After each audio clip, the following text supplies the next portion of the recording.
Welcome back Welcome back to to Girls Girls Gone Gone Spooky. Spooky. I'm Olivia. And I'm Amy. And we're And using a new service. yeah, we are, guys. Okay, so just a really quick recap. So the first episode of the season, you may notice, like probably looks a little different than this one. So we switched from an old production platform to Riverside with Spotify. No, this is not sponsored, but like sponsor us. And we just want everything housed in one place. So hopefully you guys like the new format. It's not going to be that different. I'm like talking about it like you guys are like, oh wow, what's happening? This is amazing. And I know most of you listen and don't watch. So, but the good news is you should be able, if you're listening on Spotify right now, you should be able to see us talking while you're listening. So That's so cool. Wow. That's fun. Hopefully that's working the way I'm imagining. Yeah, I hope so. And you can see my cool pop star headset. Okay, yeah, Amy is literally giving Britney Spears right now. Had some slight tech issues. Amy needs a new computer. Half an hour to we should start like a GoFundMe for for us to buy you a new computer. If you want more episodes, give me $10. Give me $10 or else. And I poured myself a glass of wine, so it's gonna be a good episode, you guys. Yeah, if you drink that whole glass, you're gonna cry during mine. So oh god, oh no. Okay, well, okay, that's a good segue. Yeah. This week we are doing a little bit spooky, a little bit sweet and sentimental. We are doing Visits from the Beyond or Messages from the Other Side. Title is a work in progress. Yeah, but something you get the point. So I have a few, some, like I said, some are kind of scary, some are kind of nice. And then Amy's gonna punch us right in the feelings at the end. Yeah. Okay, should I just like go for it? Yep, I'm ready. Okay, let's go. So this is from Reddit, and this is Performance Bulky 286. And I'm just going to put in a trigger / content warning for unaliving oneself. The story is really quite long and there's a lot of exposition, so I'm gonna like jump around a little bit and mainly skip the first half. Okay. But I'll start from the top, at least to begin. So I recently got a job at my local liquor store. My job is 5 minutes away from my place, and I honestly love this job because it's so chill and I'm local, so I already know a lot of the customers who come in on a regular basis. This job actually helped me get back into contact with a lot of people that I haven't seen for a few years. One day, an old friend, let's call him Steve, from high school walks in and he remembers me. We hadn't seen each other for a few years, so we had a nice talk and made plans to hang out with a mutual friend sometime in the near future. I remember we talked about how our mutual friend would do this thing where he would tell stories that sounded super fake and made up, for example, that he told us both a story of how he supposedly got shot in the leg, but the story was a little bit different every time. So anyway, I tell Steve that our mutual friend is like Paul Bunyan with his tall tales. Steve laughs and says, yeah, totally, bro. He's Paul Bunyan. I remember he had bought some beatboxes, which are this alcoholic beverage that's pretty popular in my store. Also, I want to try beatbox. What is that? Yeah, what is that? It's I don't know, name. But I'm going to look it up. I remember the exact flavor he had and everything. And I remember clearly asking him if those things were any good. And Steve tells me, hell yeah, they fuck you up. Oh, okay. So about a week later, I come into work and I see my coworker, we'll call her Diane. She's acting strange in a way that I expect, like there's maybe something hard going on in her life. She asks me if I remember Steve, and I say, yeah, of course. And she informs me that he passed away. So he starts like kind of asking questions like, how did this happen? Like, was it an accident or did he like overdose? Because he knew he like dabbled in recreational drugs. And she was like, no. And like, I don't feel comfortable discussing like the cause of his death. So he's like, okay, anyway, so he's like thinking about it and he's like, I should tell Diane, like, this isn't some like rando I just met. Like, we're friends from childhood. Like, we've known each other for years and years. And like, like I want to know more about what happened, but also didn't want to be super nosy. So anyway, he overhears her like in the alley talking to someone on the phone and essentially discussing how Steve's wife is going to be stuck with the bill of the cleanup. And I won't share all of the details that they included, but it's like very clear that this person completed suicide. So very sad. And like he had a kid, like a 4-year-old. And so the 4-year-old doesn't understand why the dad isn't around anymore. Like very sad situation. Yeah. So they say this is where things get a little strange.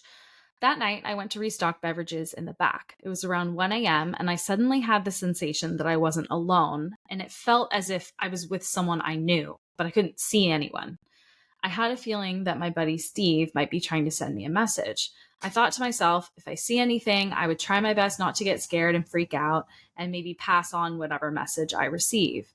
So I grabbed that exact same beverage that I sold him last time and put it onto a shelf. It was the beatbox, same flavor and everything. I bend over to pick up something else, and the drink I had just put on the shelf got smacked really loudly to the ground, as if someone were angry and almost threw it off the shelf. This made me really uncomfortable because it felt like it was done in anger, and I ended up calling my friend to come hang out with me for the rest of my shift. I even took a shot or two of whiskey to calm me down. Later that night after work, I tell my mom what happened, and she is very open to energy. He says she's an Ayurvedic Buddhist, which I didn't know existed, but she explains that he may be frustrated or angry that he made this decision to end his life. And obviously it's too late to change that. So he may have some like residual angry energy. It's probably not aimed at you. So she gives him this Buddhist prayer to bring to work, and to like read or recite to himself to kind of like bring some positive energy. So he says, and it sounds like it was like a recording. So he says, I play the prayer at work the next day, and my mom actually comes to accompany me for part of my shift because I felt so uncomfortable with this whole situation.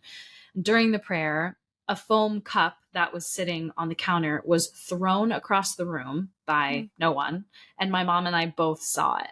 However, this time it felt like a much more peaceful action without anger behind it, almost as if he was saying that he heard the prayer. My mom told me she felt this was him trying to communicate, and in my opinion, the prayer did what it was supposed to, and I feel as if he left peacefully. And the foam cup was sort of his way of saying, hey man, sorry I scared you. It's time for me to go. I miss my buddy, and I hope anyone who reads this that is going through tough times in life gets through it and chooses to live on. Suicide is never the right path, and it will only lead to more pain for everyone involved. So I just thought that was like an interesting one to start on because it's a little like kind of sweet, kind of spooky. Yeah. Weird. Yep. Sour Patch Kid. Sour Patch Kid. Exactly. That's very First good. It's sour, that's good. then it's great sweet. Metaphor. Yeah.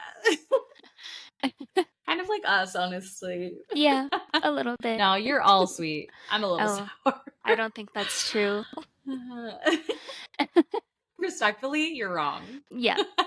I mean, that right there proves the point. Yeah, okay, fine.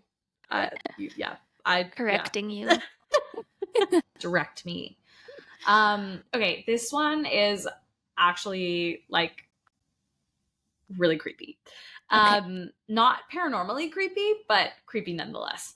Okay. So this is from a deleted user, unfortunately, but it is called My Dead Neighbor Saved Me from Being Attacked. They say this is 3 years ago, but they say this just happened half an hour ago. I came back to my hometown for the holidays. It's a fairly rural area with woods and everything is very peaceful. I love going to pick wild berries, and I was doing just that when I encountered the first paranormal experience of my life. It actually happened in my neighbor's backyard. A couple details so that the story makes some sense. I used to have an old man who lived alone as my neighbor, and he was a very kind person. He used to give us those berries as candied sweets. He passed away due to cardiac failure when I was in high school, and his house has been empty ever since. I actually wanted to make those sweets for my family as a holiday comfort food, and thus went to his place to pick berries. Now, as he passed a few years ago, there was a lot of undergrowth and wild grass in his yard, and everything was just a total mess. So I cleared some of the growth and made my way to the shrubs, clearing the place as much as I could, thinking about how clean he used to keep everything. all this time, I had this feeling that something was off and almost like I was being watched, but I brushed it off. I was maybe 2 minutes into picking when I heard my neighbor's voice. I'm sure it was him, clear as day, saying I should be more careful and to pick up the rake immediately. It was as Whoa. if I was going to faint. Everything was either too fast or too slow. I can't really explain that, but time just seemed weird. But as soon as I picked up the rake, a homeless man came out from the bushes and tried to stab me with a knife. Oh my God. Yeah. Whoa. I used the Oh, sharp end of the rake to scare him off and kept shouting loudly, and he finally ran off.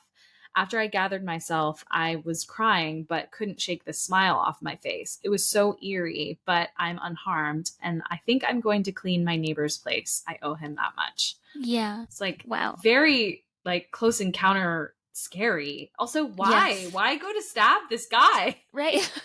Yeah. Encroaching on his territory, I guess. I don't know. Right. Yeah. Weird. Disproportionate response. Very disproportionate response. Agreed. Yeah. Yikes. So this one is from a user, why am I so fucking good? And I'm like, sick Good question. username. Yeah. And it is titled, My Evil Cousin Tried to Kill Me Even After He Died.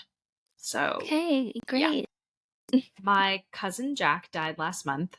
I didn't really care, honestly. In fact, myself and my other cousins were sort of happy that he was dead. He was not a good person. When we were teens, he tried to kill me because I told my mom, who in turn informed his mother that he was doing drugs.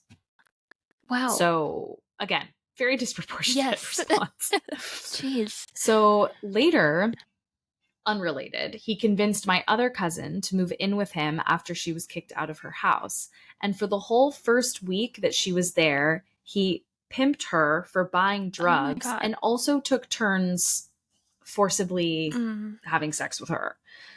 Yikes. She was horrified by the entire situation, but she was completely trapped because he took her phone and her computer away from her. So she had no way to like escape.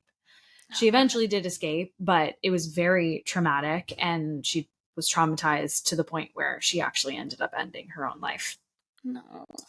Everyone in the family came to know about her death and what actually happened, but nobody pressed charges because his parents begged all of their siblings not to. So I guess his mom, an additional note, his mom has a terminal illness and she begged us all not to take her son away from her at the end of her life. Which, like, selfish. Yeah, but it is selfish. I digress. Last month, he overdosed and died. And I didn't even attend his funeral. So coming up to last week, I had a really weird dream where he appeared very vividly and threatened to kill me. He said that he came back to kill me. And in the dream, I recall being scared to death. In my dream, I went back into my house, found my dad's revolver, and when he was banging at the front door, I shot a few rounds at the door. After silence for a little bit, I was relieved, but then there was another heavy bang at the door, and I could hear the door starting to splinter and break. I don't remember exactly how, but once he got into the house, I sort of tricked him from room to room, making my way through the house so I eventually could run outside with the gun. Once he came to realize that I was outside, he came after me and I shot a few rounds at him. I don't know if I hit him in the dream, but he was sort of trying to avoid getting shot, like dodging. And in the whole confusion and fiasco, he ended up escaping into my neighbor's home while I was continuously shooting. I have no idea how this revolver kept on continuously firing bullets, me shooting 30 or 40 shots at him, but it was a dream. Then I could hear him throwing some loud tantrum and he was throwing things around in their house. And then eventually I hear a scream inside the house, the neighbor's house. And that sudden shock combined with me like being drenched in sweat, I like come awake really suddenly. I couldn't sleep after that. Everything had felt so real in the dream, like lots of details, super vivid. But I thought, it was just a nightmare. I'm still like torn up about what happened, whatever. The next morning, however, I come to learn that my neighbor's wife died in the night. Whoa. I couldn't really brush it off as coincidence because she's in her early 30s, perfectly healthy, no health complications, a very health conscious person, and extremely active and athletic. And even the coroner couldn't confirm her cause of death. Whoa. Oh my God. And then there are a couple, so that's the original ending. And then they did a couple edits. Yeah. I confirmed if anything happened with the other cousins, because that was one of the questions. It's like, did your other cousins experience anything that night? And they said nothing weird had happened, but they really believed my experience because everyone knew that Jack was always out to get this person. Like hated them for ratting him out. Yeah. And when he was alive, he occasionally told the other cousins that if it ever came to end, I don't know what that means, but the last thing that would make him happy would be killing me. Wow. Yeah. Oh my God. The second edit, after reading some comments, I just want to be clear, I'm not trying to push, belief on anyone, but I do feel obligated to correct or confirm a couple things. The scream from my neighbor's wife was in the dream, not real life. No one reported hearing a scream in the middle of the night. I woke up super sweaty and suddenly around 3:20 in the morning because I checked the clock and I remembered the time. And the medical examiner said the estimated time of neighbor's death was between 3 and 5 a.m. Wow. Yeah. Oh my God. What a crazy story. Creepy is that? So dude? Creepy. And how awful to have that person in your family. I know. That is horrible. Wow. Okay, I just have a few more. So this one, I know we talked a little bit about doing a separate mediums episode because we've done one in the past, and that probably will resurface, but I just found this one that I thought would be interesting and fits the theme. Okay. So there was a thread on the medium subreddit from D. Bodie that the question asked, mediums, have you ever done a reading and received horrible news from the other side? The context for the original post is, my wife and I were shooting the shit and randomly got on the topic of mediums, and it got me thinking, has anyone had a spirit send you, the medium, a warning that the client has committed a horrific act? Usually the messages coming through are all about love and reassurance because they're watching over them. So they also have had to know when someone is doing something bad, right? So what an interesting question. I know, it's such a good question. Yeah. Again, a deleted user, so I don't know their username anymore, but they replied saying, first of all, trigger warning for extreme violence. And they say, yes, I had a warning with a twist. I had a woman ask me for a reading, and the gist was, is he still mad at me? Does he still love me? Does he forgive me? I had no warning of future events except for one. He warned me that he was waiting for his wife to die. So this is the spirit. He is the spirit. Yeah. The deceased person had committed murders, armed robberies, assaults, and more.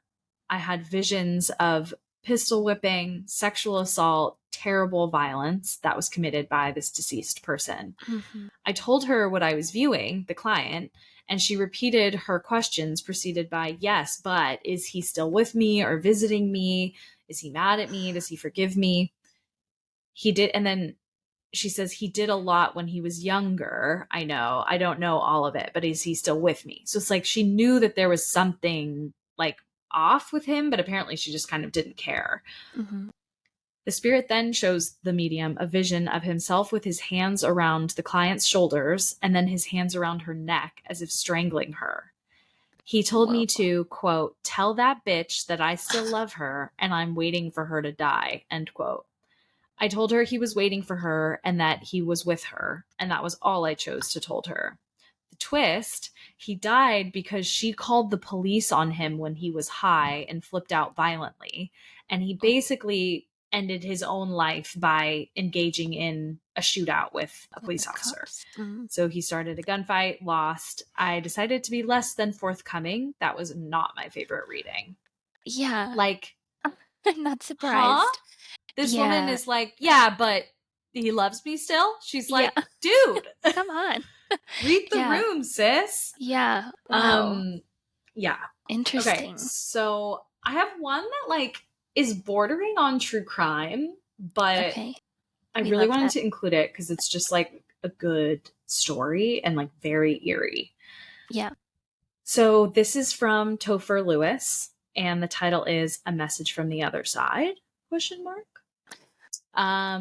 say, and also trigger warning for murder. Like, sorry, all of mine are like murder, content warnings, unaliving, sexual assault. I know, geez. Sorry, guys. It's one of those days.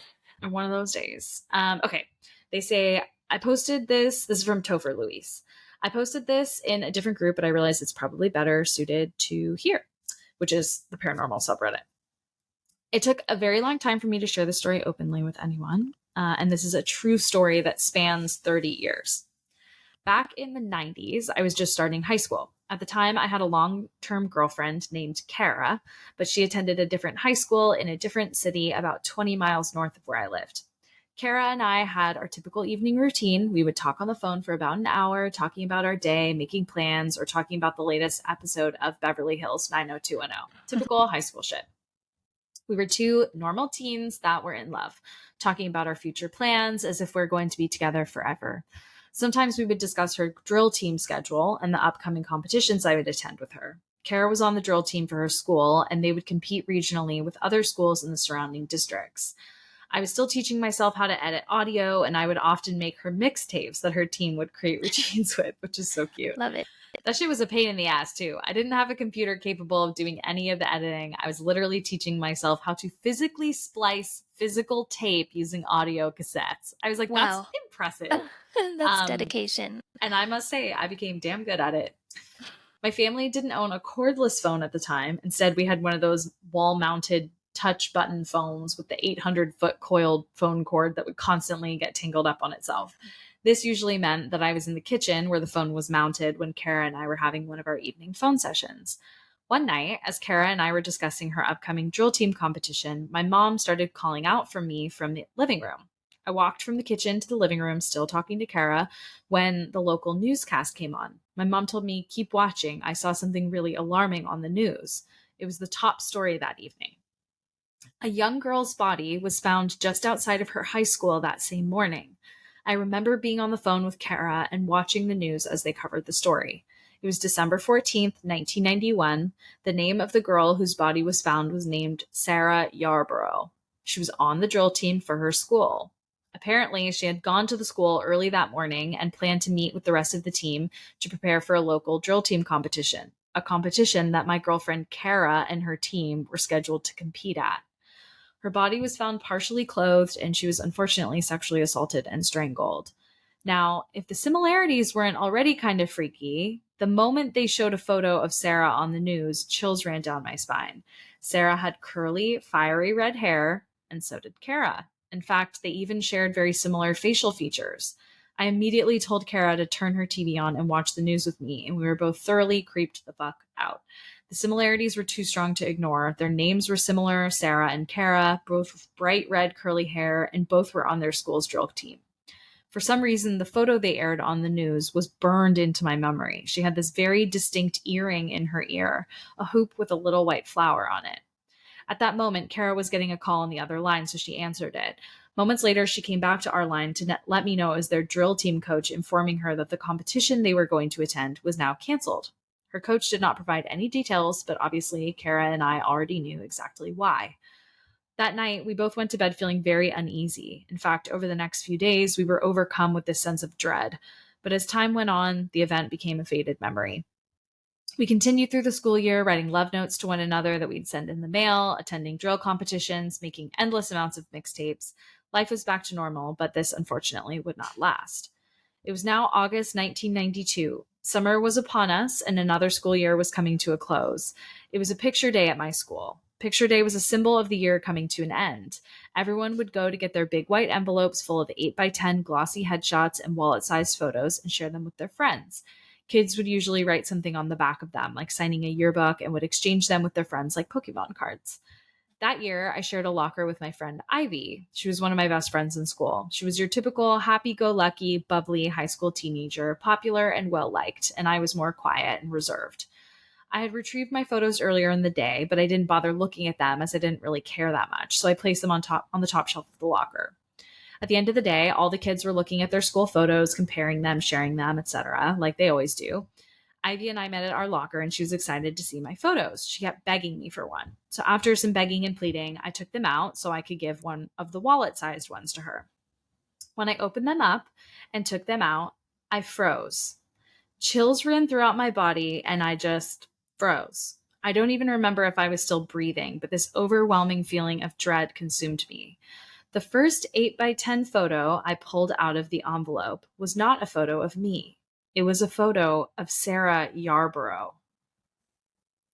The exact same photo that was shown on the news. The same fiery red hair and that hoop earring with the 5-petaled flower on it. I remember I just started shaking in fear and confusion. Ivy, being totally clueless as to why, asked me whose photos they were, thinking I was just given the wrong ones. I looked at the front of the envelope and it had my name written on it. I thought this must have been some kind of mix-up, but I don't know how. Our names were nothing alike. The school Sarah went to was almost an hour away from my school. And then I started to feel like this was deliberate. I started thinking about the similarities between Kara and Sarah, both redheads, both on the drill team. Maybe this was some kind of message or a warning. I looked at the rest of the photos, and some of them were of Sarah, and some of them were of me. So they were like mixed in with his photos. I remember telling Ivy I needed to leave immediately, and I did. I grabbed all my belongings, and I left the photos without explaining anything to anyone. I walked home by myself, looking over my shoulder constantly. It was a 1.5-mile walk from school to home. A walk I'd done thousands of times, but this time was the longest 1.5 miles I'd ever walked. When I got home, my mom was already there nursing a migraine. I immediately went into her room and showed her the photos, and she was also taken back by the fact that I had these photos, as she remembered watching the news with me in 1991 and seeing that exact same picture. We ended up calling the news station that ran the story and explained to them what happened. They were actually able to give me the number to the company that Sarah's father worked for, so we called him and explained what had happened. He was kind but very distraught, thankful that I reached out. And I felt like this may have been some kind of closure for him, as if in a way this was Sarah's way of letting her father know she was okay now, if you believe in that sort of thing. He gave me his address and I sent the photos to him, and this was the last I ever spoke of it.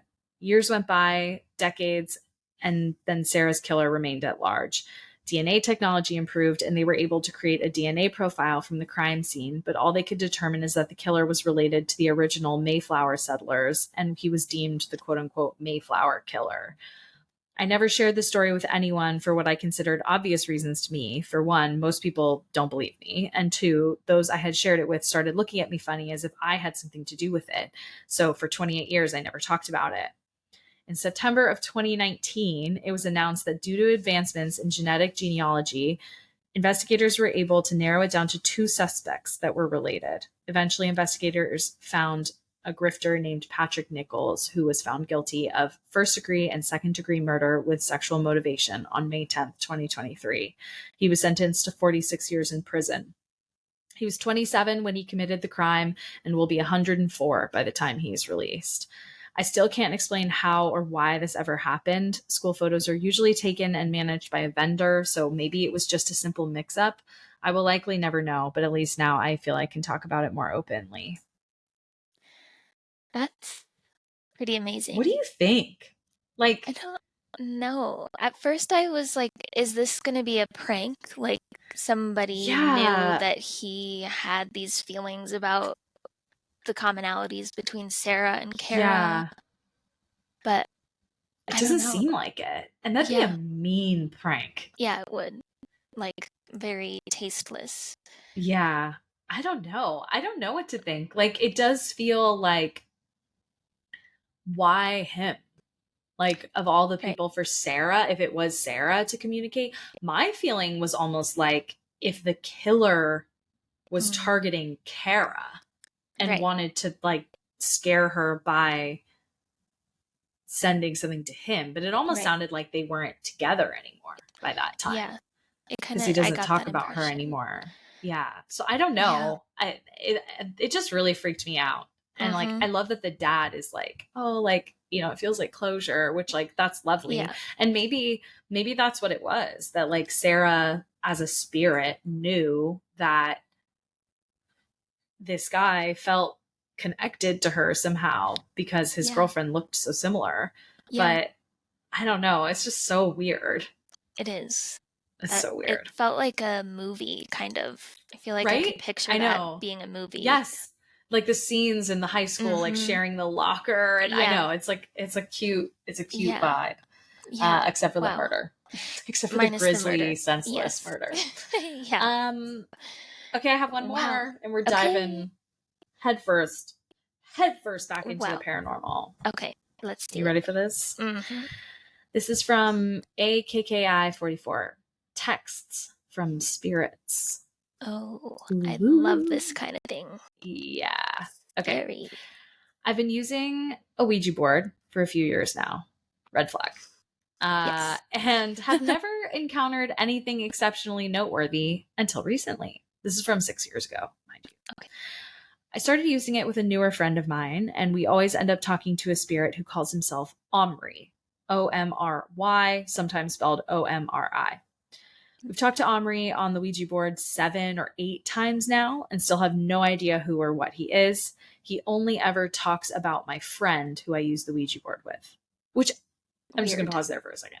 I think that's very interesting that, like, obviously you could explain it away and say, like, oh, well, it's the friend moving the planchette. But, like, if we're going to, like, suspend belief, disbelief for a minute, I do think that I don't think anyone should use a Ouija board, but I do think that some people aren't even really capable of using it. Do you know what I mean? Yeah. Like, if you're just closed in that way, like, I think that you're just like, nothing's going to come through because you're just closed to it. So maybe this is one of those people, but the friend is not. And therefore the spirit doesn't even really recognize that the other person is there. You know what I mean? Mm-hmm. That's a good point. That's my theory. Yeah. Okay, so only ever really talks about the person. A few months ago, my friend tried the Ouija board by himself. Red flag. Yeah. I know. Just like, have you read a single thing? Have you read the instructions on the Hasbro Ouija board? Because you should. Or seen any movie at all. Literally seen an ad for a movie ever. Anyway, people just really don't be RTFMing. Read the fucking manual, guys. Yeah, come on. On the Ouija board especially. Okay, so he decides to try it by himself while I went to run an errand, and he wasn't getting any feedback from the board, but received a text from a random number. It said, "Why?" which is something that Omri often said on the Ouija board, just the word why. My friend texted back asking who it was, and it sent another text a few minutes later saying, "Why?" with a question mark this time. When he tried calling the number, there was a recording saying, "This number is out of service or doesn't exist," or something along those lines. When I got back, I tried calling the number only to get the same recording. So I texted it saying, "Hi," to see if it would respond. A few minutes later, I received a response saying, "He's so loud," which was another reference to something that has come up during our Ouija sessions. Whoa. Since then, my friend and I, plus another one of our friends who we had try the number, have received a few more texts only after we would try using the Ouija board. So it was sort of like it stopped, and then they re-engaged with Omri, and then it would respond. Mm-hmm. The most notable text was sent to our other friend, who texted the number asking who it was, to which the number responded, "We are Omri," in all caps. Whoa. We like are a demon in the machine. Like legion, multiple demons. Yeah. Dude. Ooh. Hell no. Do you think Omri stands for something? Well, it's Omry in all caps. So they say, I've tried researching the number, and from what I found, it's coming from somewhere on the other side of the state I live in and seems to be like a telemarketer number, which doesn't make any sense. Yeah. I tried calling it again last week just for the hell of it to see if anything changed, and the recording was different. This time it said, "You have a trial account. You can remove this message at any time by upgrading to a full account. Press any key to execute your code." When I press a key, a different voice recording says, "Thanks for the call. Configure your number's voice URL to change this message. Let us know if we can help you in any way during your development," and then it hangs up. The first part of the recording sounds like a friendly guy's voice, but the second recording is a very robotic, monotone woman's voice recording. I had both my friends who were in on the whole Omri situation try calling it again, and they got the same recordings. The number is 970-644-6292. If anyone has any idea about how this number could be texting us or knows anything about a spirit called Omri, please let me know. I've been trying to figure this out for months and still have no clue. Thanks. 970 is my area code. Did you know that? That's a Colorado number. I don't like that. Okay. I looked at you pointedly because I was shocked they gave the number. Right.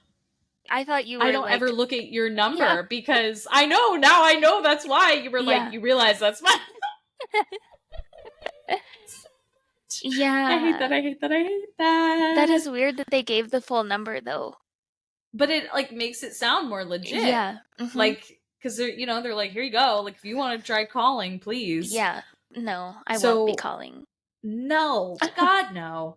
The edit is, I know it seems like a prank by my friend, but there are several reasons why I don't think it is. One, he literally had a panic attack when he first received those texts, and he is not a good actor enough to fake one. Mm-hmm. Two, I've done the Ouija board with the other friend who's received texts without telling the friend I'm more suspicious of about it, and we still received texts right after we finished using the Ouija board. If you're thinking that the two could be in on it together, they didn't know each other or even have each other's phone numbers or anything before all of this happened. So they then send screenshots of the text, and it's creepy. Like, it's the text Y, and then at 5:25, at 5:28, the person, the OP posts or replies and says hello. A minute later, who is this? And then 5 minutes later, why? With a question mark. And then in all caps, who the hell is this? And they just don't respond. And then the next one is, hi, when the OP actually, sorry, the other one was the friend. This is the original poster saying hi. And then Omri says back, he's so loud. And then the OP says, who is this? Why won't you answer? Hello, are you there? And then a few days later, yo, you want to help us with our horror movie? I thought that was funny. Nice. And then there was another exchange where they say, hey, and it responds, not safe. Oh, God. And they say, what? And they say, it says happy. And then they say, which one are you? I don't know why they said that. Which one are you? But whatever. And then it says, we are Omri. No. But that, they, in the comments, it appears that they've done some research on, what is Omri? Someone said, I did a quick internet search. Omri is a name of Hebrew origin and means sheath of grain or abundant. One of the roots of the name refers to being a tyrant or servant of God. It appears several times in the Bible. The most famous instance is Omri, the general of the Israeli army. The army decided to hold a bloody, tumultuous coup, resulting in Omri being named king. He's considered to be an evil king, and his son actually married Jezebel. The story goes that Jezebel turned her husband away from Yahweh, or God, and started worshiping false idols. And then the OP responds and says, one of the first times that we talked to him on the Ouija board, he told us he was servant to king. And I wonder if it's somehow related to that. But to me, that sounds fucking demonic. Like, mocking a biblical character like that? Yep. Hell no, dude. Hell no. So anyway, those are mine. Yikes. Oh, it's kind of kind of funny to think about a demon sending texts. But 100%. I don't but also want to mess with that. That's how we communicate, so why wouldn't it adapt? Right. Ugh, hate it, dude. I hate it. Buying iPhones. Literally. Send messages. No, they're buying droids, let's be real. Demons don't have iPhones. There's Probably no not. way. They don't have Demons iMessage. have Google Pixels, maybe? No, those Even phones are expensive. Too nice, yeah. Yeah, maybe like a Samsung, like an old model Samsung. Yeah. Or they're however texting old your computer T9. is, Amy, that year of the Samsung. Yeah. A Nokia, Okay. maybe a brick. Yeah. I A don't even know Razor. how old my A computer is, Motorola so Razor. Oh my god. that's a That's a sign. bad sign. Yeah. It's not great, but Mm-mm. I'll It's have all to good. treat myself Treat pretty soon. yourself. Well, great job. That was Thank you. intense. Yeah, it was a little intense. I came at you hard and fast with that. Yes. Yes. So now let's be intense in a different way. Oh, I'm nervous Because, for this. I mean, maybe it won't be. I was reading this late at night last night and like crying Getting on the emo. couch. Yeah. So maybe it won't be in the light of day, but we'll see. I'll probably cry. Don't worry. Yeah. So this is my whole thing is based on an article that's called What Deathbed Visions Teach Us About Living. And it was written by Phoebe Zerwick in March of this year, and it was published in the New York Times Magazine. And she was inspired to write it by the death of her mother, who, in the process of her dying, was having a lot of visions. And interestingly, like her big vision that she was having was that the writer, her daughter's husband, was going to be the one that would help her cross over. Oh. And the daughter was like, but I need him to be here. And she said, well, he can do both. So really interesting. Yeah. And throughout the article, there's some discussion about how some people call it these visions, hallucinations, which has a more negative connotation to it because it's like, oh, you're just making this up. Dismissive. It is dismissive. So there's a researcher, his name is Chris Kerr, and he is a cardiologist who turned chief medical officer of hospice in Buffalo, New York. And he does a lot of research on end of life visions because he talks about how disillusioned he was with the medical field and like how sterile it has to become for people who are seeing people at the end of life, like in a hospital as opposed to hospice, and how there's like no ceremony around it and no recognition of like the spiritual part of dying. So anyway, he was very inspired to do more research, and I'm gonna talk a little bit more about this article, but the real like meat of the story is that this article, when it was posted, it started a huge conversation in the comments. So there are almost 1,400 comments on that article alone, mostly from people sharing stories of end of life visions of their loved ones. And given the number of comments, the author, Phoebe, she decided to post another article to more widely share some of the comments that were left on that original post. So I'm going to read those stories, but just one like very meaningful passage from the original article I wanted to share, not because it's spooky at all, but just because it was really interesting. So yeah, it was just such like an interesting topic to get to like research for work. Yeah, it is. Like, I know. what? I want to do that. Yeah, pretty amazing. Because he's got books and he's done a lot of studies at this point, and he spends a lot of his time like chronicling his patients' visions and the experiences that they're having at the end of their lives. And so I'm just going to read this passage that Kerr's latest research is focused on the emotional transformation he has often observed in patients who experience such visions.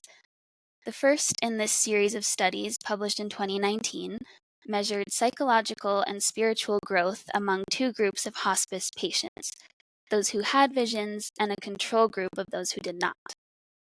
Patients rated their agreement with statements including, "I changed my priorities about what is important in life," or "I have a better understanding of spiritual matters."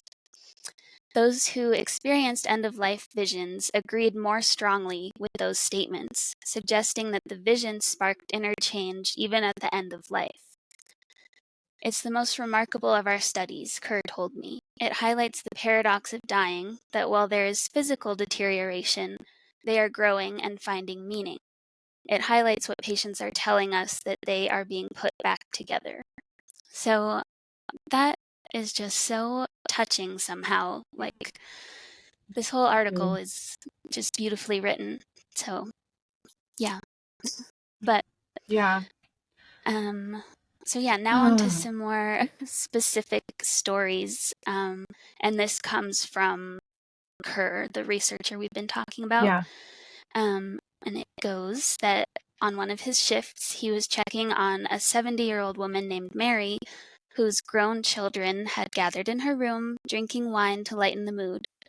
Without warning, Kerr remembers, Mary sat up in her bed and crossed her arms at her chest. "Danny," she cooed, kissing and cuddling a baby only she could see. At first, her children were confused. There was no Danny in the family, no baby in their mother's arms. But they could sense that whatever their mother was experiencing brought her a sense of calm. Kerr later learned that long before her 4 children were born, Mary had lost a baby in childbirth. She never spoke of it with her children, but now she was, through a vision, seemingly addressing the loss. Which is so sweet. Oh my God. And I'm off. God damn it. Me too. Shit. But yeah. Oh my God. That's so sad. I know. But also comforting somehow. Yeah, because, of course. It feels like evidence of there being more. Like, yeah. I was just gonna say this, like, I came across a lot of stuff on Reddit that was, of course, like very focused on, end of life and like someone just passed and what they appeared to me or whatever. And like, there's so many references to that, of like seeing people that you knew who were gone already, like at the end of life. And oh my God, it's like, yeah, it's so, even if it's just to something your brain conjures up to help like ferry you across, like that just is so incredible and like emotional in a good way. Absolutely. Yeah. Wow. Oh my God. Oh, you bitch. You bitch for choosing this topic. I know. God Sorry. damn it. It just, it's so profound. Yeah. And my God. Yeah, like you said, even if it is just in our heads, it's still incredible that we can do that for ourselves. We experience the whole world in our heads. Everything is in our heads. So that whole idea of something being like psychosomatic is like, yeah, no shit. Like we experience pain through our brain. Like, how do you think that works? That's true. Yeah, very true. Yeah. But yeah, so there are many more like that. Oh my God. Okay, now we're moving to the next article that was just people's stories. And this one came from Mark Ferguson, and says he's a computer programmer in Austin, Texas. He wrote, "As my grandfather lay in his bed close to the end of his long life, he had a vision and pointed to the far wall. 'What are you seeing?' my grandmother asked. 'A transcendent view of the Queen,' he replied. 'Which queen?' Yeah, which queen? 'The queen of all the world,' he answered reverently. 'Is it your mother?' He nodded and smiled, falling back to sleep. Is it your mother? Yeah. Oh, and it was sweet. his mommy. Oh. I love it. That's so cute. Okay, on to the next one. We'll just rapid fire. So yes, I love it. This is from Mary Thurston, a historian and author, also Austin, Texas. Toward the end of my father's long life, he kept telling me he was seeing a little dog sitting in a chair next to his bed. He described the dog in detail and would point his finger at it with serious certainty. After he died, going through a very old and dusty box of his things, I found a sketch he had done as a child. of his little pet dog sitting in the chair. I put it on the cover of the card for his memorial service. Oh, God. not the memorial card. Yeah. With a dog, you just can't bring animals into it either. That's just too much. Oh my God. Yeah. I love it and hate it all at once. I hate how it's making me feel. Same. Yeah, same. God. It's hopeful and scary and sad and yeah. I don't know. It's a lot. Oh my God. It is a lot. Okay, here we go. I have 3 more. Yeah. Okay. So this is from Georgia Metz, who is a retired hospice nurse in Brooklyn, New York. I am a retired hospice nurse, having worked in the field since the 1980s. I can recall many stories like those commented on here. My favorite was a male patient in his 60s who had been a smoker most of his life and was dying of lung cancer. One day, I walked into his room, and to my surprise, he was making lunging motions up in the bed. Oh. I asked him what he was doing. He said he was climbing the stairs to heaven. I helped him lean forward as carefully as I could, help him safely make the motions. About an hour later, he died. We can support the dying best by believing them. So, that's another thing that they talked about in the article, is that often these visions are accompanied by like physical actions that you would not think possible. Like this 95-year-old has been immobile for years and suddenly they're sitting up, like chatting with the room and all these things. Yeah, it's just that's incredible. Amazing. Yeah. Okay, last 2. This is Denise Brindle, who's a hospice nurse also from Gunnison, Colorado. I've been a hospice nurse for the last 10 years. When patients talk about needing to go or say someone is picking them up, it's like another vital sign. We know the end is near, even if they have periods of lucidity. People regularly see deceased family members and pets. I care for one younger woman dying of cancer who told me that her room often seemed crowded at night, all these people waiting for her.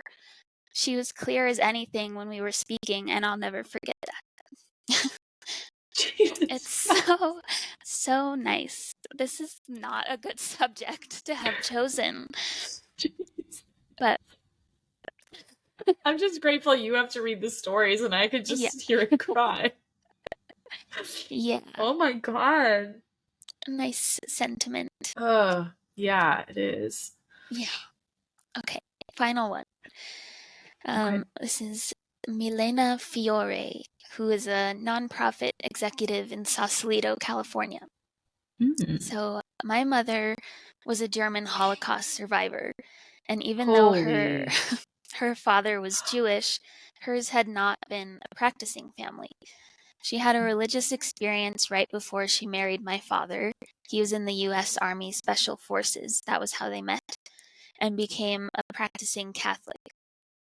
She had a stroke a few months before her death and was partially paralyzed. While lying in her hospice bed weeks before her death, she told me that all of her relatives were there in her room and began to have conversations with them in German, sometimes laughing, sometimes weeping. She requested a visit from a rabbi and became more and more peaceful in her final days. Moments before her death, she opened her eyes and looked up. She started to sit up and with a face that I can only describe as illuminated said, "Oh, the love." And what the hell, there Amy? we go. And that's it. So I even have my makeup done today and you ruined it. I'm sorry. It was just... Oh, the love? Are you kidding? I know. That one got me last night. I was sobbing. Not me ugly crying on our new video podcast. Yeah, with probably higher quality and everything. High depth, you can see my snot. Mm-hmm. Okay, well, sick. Thanks, Amy. Sorry. I just was like, Wow. how could I pass that up? Because I mean, honestly, like, you know how I feel like when you're little, people are like, how would you want to die? You know, like, would you rather drown or burn to death? It's fucking horrible would you Neither. rather questions. Yeah. Yeah, neither, obviously. Or like, death by knife wound or gunshot. You're like, I'll pass on Yeah. all of that. Uh-huh. But you know, I think everyone's like real response is like peacefully in my sleep. But Yeah. like, and like, yeah, for sure, that would be great. Ideal. At Yes. a very old age, let me Yes. add a little Mhm. asterisk to that.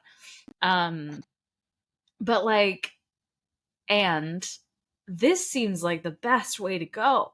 Like, ready and like people waiting for you and like reaching for you, you know? Yeah. I mean, God, Mhm. like, Yeah. hooey. Yeah. This one's gonna stick with me for a while, I think. Mhm.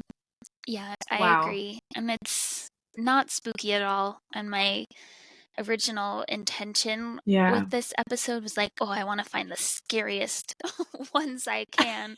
And then I came to this article and I was just like, Yeah. there's no Never mind. way that I There's can no pass way. this Yeah. up because No. it's kind of like combines our spooky with spiritual, Yeah. which is just Totally. I mean, my it's favorite. paranormal for sure. Mhm. Like, if what they're seeing is real, which like I believe it is, whether it's Yeah. real to them or to everyone else is kind of irrelevant. Mhm. Yeah. Holy Agreed. crap. All right. Well, we'll be back with some scary shit next week. Yeah. Sorry for everyone if you Yeah. cried. Or really, actually, more so sorry you had to watch me cry on Spotify. Hopefully you're on Well, Apple Podcasts and then yeah, you you didn't won't have to see. watch. But Yeah. actually, I shouldn't say that because we are being hosted by Spotify. Yeah. Okay. So watch it on Spotify. Yeah, watch it me on cry. Spotify. Yeah. You little It's- spookies. We all need to cry sometimes. We all gotta It's- cry sometimes. Yeah. Yeah. The Well, way it listen, is. we'll wrap it up on that. You know, have a good cry. Yeah. You guys can follow us on Facebook, Instagram, YouTube, TikTok at Girls Gone Spooky. Feel free to DM us or email us your scary stories at girlsgonespooky@gmail.com. We will be back next week with another summery themed episode topic. Yes. Mhm. And until then, stay spooky. Stay spooky. Bye. Bye.